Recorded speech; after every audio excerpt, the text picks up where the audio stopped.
بسم اللہ الرحمن الرحیم۔ السلام علیکم ورحمۃ اللہ وبرکاتہ۔ امید ہے کہ آپ سب لوگ اپنے اپنے گھروں میں انشاءاللہ خوش ہوں گے، خوشحال ہوں گے۔ انسان کا سب سے بہترین دوست، مددگار اور پالنہار اللہ کریم ہے۔ گناہوں کوتاہیوں پر ندامت اور استغفار کرنے پر بہت جلدی مان جاتا ہے، پرانی باتیں یاد نہیں کرواتا، کبھی اپنے در سے مایوس نہیں لٹاتا۔ یا اللہ ہمارے گناہوں کو معاف فرما دے، آمین ثم آمین۔ یاد رکھیں کہ اللہ سے زیادہ ہمدرد کوئی نہیں، اللہ سے زیادہ محبت کرنے والا کوئی نہیں، اللہ سے زیادہ ہمارا اپنا کوئی نہیں۔ اس لیے بس اللہ کو تھامے رکھیں، انشاءاللہ آپ پار لگ جائیں گے، دین و دنیا دونوں جہانوں میں اللہ آپ سے راضی ہو جائے گا۔ اللہ آپ کو خوش رکھے۔ آج کا جو ٹاپک ہوگا میں آپ کو بتاؤں گی سورہ دہر اور سورہ نبا، یہ دو پڑھنے کے کیا فائدے ہیں۔ چھوٹی چھوٹی صورتیں ہیں لیکن ان کے فائدے بڑے بڑے ہیں۔ ہم لوگوں نے صرف اپنی زندگی میں سورہ رحمان، سورہ واقعہ، سورہ یاسین، سورہ مزمل، سورہ ملک، بس ان چار کو ہی زیادہ تر لوگوں نے پکڑا ہوا ہے۔ لیکن کوشش کیا کریں کہ آپ باقی چیزوں کو بھی پڑھا کریں ضرور، کیونکہ چھوٹی چھوٹی ٹائم اگر آپ کر لیں، کوئی صبح، کوئی دوپہر، کوئی شام، کوئی رات، کوئی تہجد، اس طرح تو بہت کچھ اللہ کے فضل و کرم سے آپ پڑھ سکتے ہیں۔ زندگی صدیوں، سالوں، مہینوں یا دنوں میں نہیں بدلتی، بلکہ زندگی اسی لمحے بدل جاتی ہے جس لمحے آپ زندگی بدلنے کا فیصلہ کر لیں۔ کیا آپ جانتی ہیں کہ چوٹ سے زیادہ آپ کو نقصان آپ کا غصہ کرنا پہنچاتا ہے؟ تو غصہ نہ کیا کریں، بس طریقہ یہ ہے کہ غصہ آئے تو تھام لیا کریں۔ یہ اعلیٰ ظرفی ہے، اعلیٰ ظرفی بھی ہے، صحت کے لیے بہت بہتر بھی ہے، رب کے نظر میں پسندیدہ بھی ہے، اور سنت رسول صلی اللہ علیہ وسلم بھی ہے۔ کوئی تمہارے ساتھ ہو یا نہ ہو، اللہ ہمیشہ ہم سب کے ساتھ ہے۔ جب ہم اسے پکارتے ہیں وہ فوراً متوجہ ہو جاتا ہے۔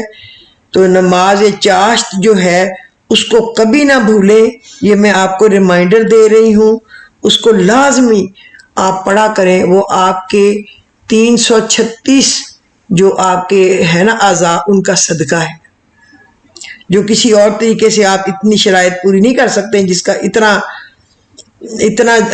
336 آپ دے سکیں۔ امید، محبت، شفقت مکمل آپ کے ہاتھ میں ہے۔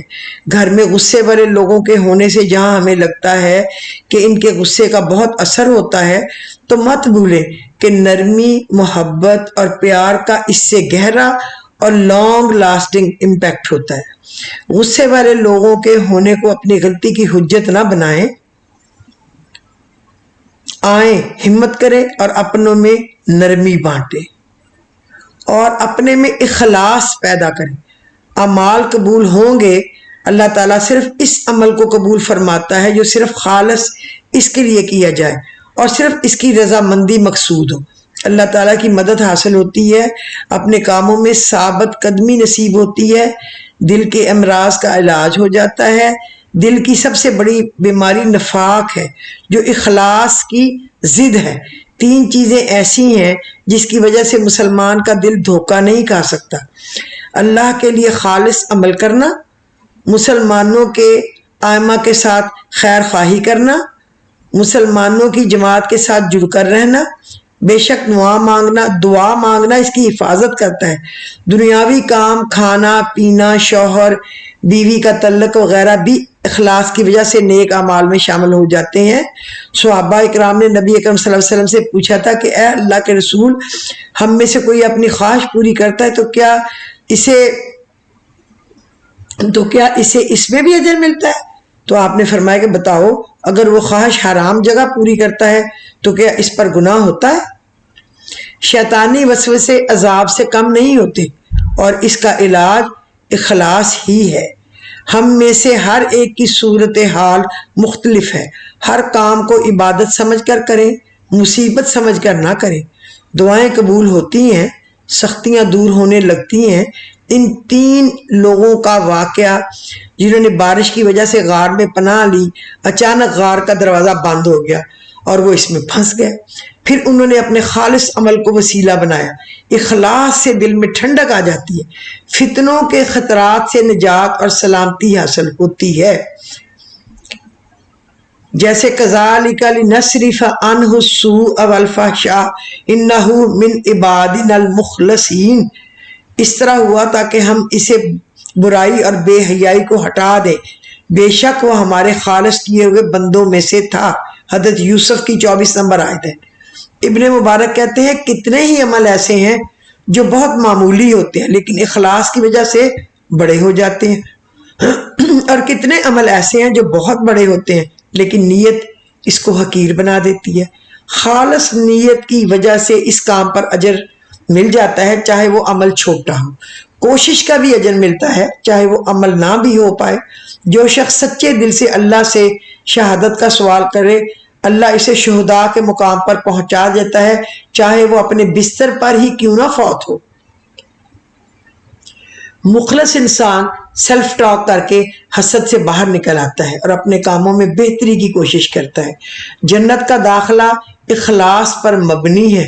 وَمَا تُجْزُونَ إِلَّا مَا كُنْتُمْ تَعْمَلُونَ، سورۃ الحافات 39 اور 49۔ اخلاص کے پھلوں میں سب سے اعلیٰ پھل جنت ہے۔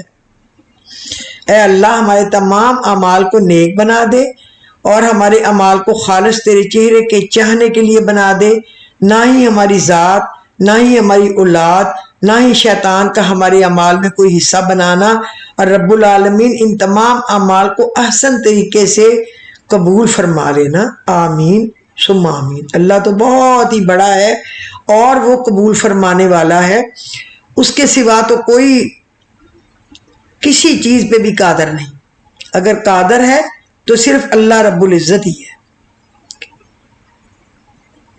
قیس نے بیان کیا، میں مغیرہ بن شعبہ رضی اللہ تعالیٰ عنہ سے سنا کہ نبی کریم صلی اللہ علیہ وسلم نے فرمایا، میری امت کے کچھ لوگ ہمیشہ غالب رہیں گے یہاں تک کہ قیامت یا موت آئے گی، اس وقت بھی وہ غالب ہی ہوں گے۔ اچھا، اللہ تعالیٰ کو ناپسندیدہ ولیمہ پتہ کون سا ہے؟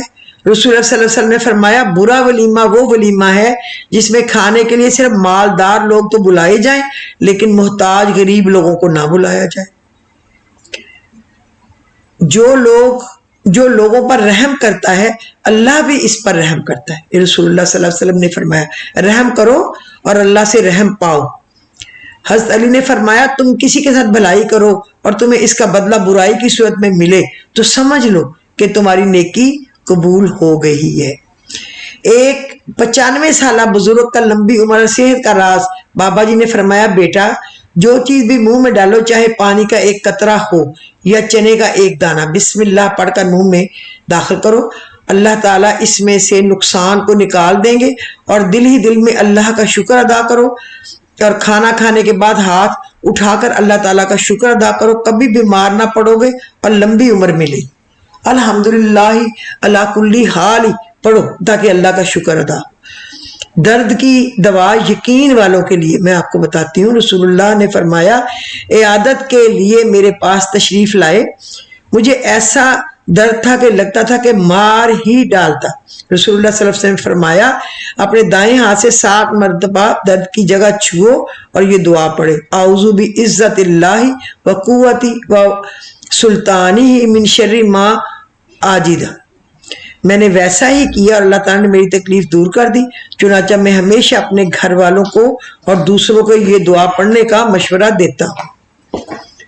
رسول اللہ صلی اللہ علیہ وسلم نے فرمایا، جس شخص نے نماز فجر جماعت سے پڑھی پھر بیٹھ کر اللہ کا ذکر کرتا رہا یہاں تک کہ سورج نکل گیا، پھر اس نے 2 رکعتیں پڑھی تو اسے 1 حج اور 1 عمرے کا ثواب ملے گا۔ جب ابراہیم علیہ السلام نے کہا، اے پروردگار تو اس جگہ کو امن والا شہر بنا اور یہاں کے باشندوں کو جو اللہ تعالیٰ پر اور قیامت کے دن پر ایمان رکھنے والے ہوں پھلوں کی روزیاں دے، اللہ تعالیٰ نے فرمایا، میں کافروں کو بھی تھوڑا فائدہ دوں گا، پھر انہیں آگ کے عذاب کی طرف بے بس کر دوں گا۔ یہ پہنچنے کی بری ترین جگہ ہے۔ جنہیں ہم نے کتاب دی اور وہ اسے پڑھنے کے حق کے ساتھ پڑھتے ہیں، پڑھنے کے حق کے ساتھ پڑھتے ہیں، ایسے نہیں پڑھتے کہ ہاتھ میں پکڑا تو چل بھائی لائن ڈرا دی آنکھیں، پڑھنے کے حق کے ساتھ پڑھتے ہیں، وہ اس کتاب پر بھی ایمان رکھتے ہیں، اور جو اس کے ساتھ کفر کرے وہ نقصان والا ہے۔ ہم نے بیت اللہ کو لوگوں کے لیے ثواب اور امن و امان کی جگہ بنائی، تم مقام ابراہیم کو جائے نماز مقرر کر لو۔ ہم نے ابراہیم علیہ السلام اور اسماعیل علیہ السلام سے وعدہ لیا کہ تم میرے گھر کو طواف کرنے والوں اور اعتکاف کرنے والوں اور رکوع سجدہ کرنے والوں کے لیے پاک صاف رکھو۔ اچھا، ایک بات مجھے یاد آئی ہے کہ جو لوگ ہمیشہ ایک غلط فکرہ پڑھتے ہیں، لکھے موسیٰ پڑھے خدا، ایسا لکھنا اور پڑھنا اور سمجھنا غلط ہے اور بعض سے گناہ بھی ہے۔ درست فکرہ پتہ کیا ہے؟ لکھے موسیٰ پڑھے خود آ، لکھے موسیٰ تو پڑھے خود آ، یعنی خود ہی آ کے پڑھے۔ جیسے لکھے بال سا باریک اب پڑھے خود آ کے، ہے نا ایک جملہ، لکھے بال سا باریک اب پڑھے خود ہی آ کے، یعنی اتنا باریک لکھا ہے کہ خود ہی آ کر اس لکھائی کو پڑھے، ہم سے تو نہیں پڑھا جاتا، اتنا باریک لکھا ہوا ہے۔ اس کو اصلاح کریں، کیونکہ وہ جو ہے نا لکھے موسیٰ پڑھے خدا، یہ کہنا گناہ ہے۔ موقدہ سنتوں پر ہمیشگی اختیار کریں۔ رسول اللہ صلی اللہ علیہ وسلم نے فرمایا، جو شخص رات اور دن میں 12 رکعت سنت پڑھے گا، اس کے لیے جنت میں ایک گھر بنایا جائے گا، 4 رکعتیں ظہر سے پہلے، 2 رکعتیں اس کے بعد، 2 مغرب کے بعد، 2 عشاء کے بعد اور 2 فجر سے پہلے۔ ایک آدمی نے پوچھا، اللہ کے رسول، ہمارا آدمی اپنے بھائی سے یا اپنے دوست سے ملتا ہے تو کیا وہ اس کے سامنے جھکے؟ آپ نے فرمایا نہیں۔ اس نے پوچھا، کیا وہ اس سے چمٹ جائے اور اس کا بوسہ لے؟ آپ نے فرمایا نہیں۔ اس نے کہا، تو پھر وہ اس کا ہاتھ پکڑے اور مصافحہ کرے؟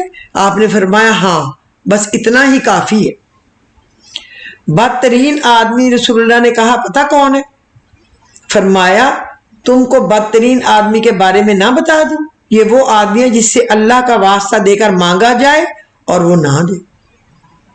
گناہوں کی بخشش کی دعا، اللہم اغفر لی ذنبی کلہ دقہ و جلہ و اولہ و آخرہ و علانیتہ و سرہ۔ اے اللہ، میرے سب گناہوں کو بخش دے، تھوڑے ہوں یا بہت، گزشتہ ہوں یا موجودہ، کھلے ہوں یا چھپے۔ قرآن میں اللہ تعالیٰ نے فرمایا، جو لوگ سونا چاندی جمع کے رکھتے ہیں اور اس کو اللہ کی راہ میں خرچ نہیں کرتے، آپ ان کو دردناک عذاب کی خبر سنا دیجیے کہ جس دن اس سونے چاندی کو آگ میں تپایا جائے گا، پھر اس سے ان کی پیشانیوں، ان کے پہلو، ان کی پیٹھوں کو داغا جائے گا اور کہا جائے گا، یہی ہے وہ سونا چاندی جس کو تم نے اپنے لیے جمع کیا تھا، اب جمع کیے ہوئے کا مزہ چکھو۔ Prophet Muhammad, peace be upon him, was not sent as a messenger only for the Muslims or the Arabs, but a messenger for the entire humankind. A messenger for the entire humankind. بدنام کرنے کا انجام، جو شخص کسی کو بدنام کرنے کے لیے اس میں ایسی برائی بیان کرے جو اس میں نہ ہو، تو اللہ تعالیٰ اسے دوزخ کی آگ میں قید رکھیں گے یہاں تک کہ وہ اس برائی کو ثابت کرے، اور وہ ثابت نہیں کر سکے۔ ہر غم پر، تکلیف اور ہر پریشانی پر کا علاج استغفار ہے۔ جس نے استغفار کو اپنے اوپر لازمی قرار دیا تو اللہ تعالیٰ سے ہر غم اور تکلیف سے نجات دے گا اور ایسی جگہ سے رزق عطا فرمائے گا جہاں سے اس کے وہم و گمان میں بھی نہ ہوگا۔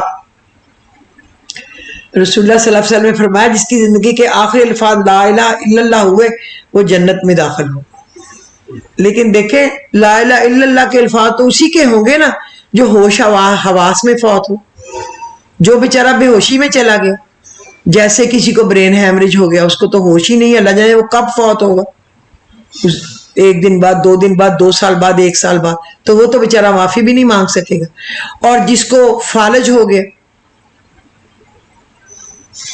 وہ بیچارہ، اس کو ہوش ہی نہیں ہے، ہل ہی نہیں ہے، اس نے کہاں سے بیچارہ پڑے گا۔ اسی طرح کوئی اور ایسی بے ہوشی میں چلا جائے تو دعا مانگا کرے کہ مرنا تو برحق ہے، لیکن موت بھی اللہ ایسی دینا جو ہم ہوش و حواس میں ہوں، ایسی موت عطا کرنا تاکہ ہم کلمہ پڑھ سکیں اور تو ہمیں توفیق دینا، اور کلمہ بہت پڑھا کریں تاکہ یہ یاد رہے۔ شیخ سعدی فرماتے ہیں اپنے حصے کا کام کیے بغیر دعا پر بھروسہ کرنا حماقت ہے، اور اپنی محنت پر بھروسہ کر کے دعا سے گریز کرنا تکبر ہے۔ مخلوق میں سے کوئی نہیں جانتا، رسول اللہ نے فرمایا باتیں اللہ کے سوا کوئی نہیں جانتا، وہ 5 باتیں ہیں، ان میں سے 3 یہ ہیں، قیامت اللہ کے سوا کوئی نہیں جانتا کہ قیامت کب آئے گی، اللہ ہی جانتا ہے بارش کب برسے گی، اللہ کے سوا کوئی نہیں جانتا کہ ماؤں کے پیٹ میں کیا کچھ ہے۔ جدید ٹیکنالوجی آ جانے کے باوجود انسان کا علم ادھورا ہے۔ مثلا انسان نہیں جان سکتا کہ پیدا ہونے والی اولاد نیک ہوگی یا بد، اس کی عمر اور دیگر معاملات کیسے ہوں گے۔ اسی طرح موسمیات والے محض اتنا کہتے ہیں کہ بارش کا امکان ہے، ہو بھی سکتی ہے نہیں بھی ہو سکتی، یہ تو اللہ کو ہی پتہ ہے۔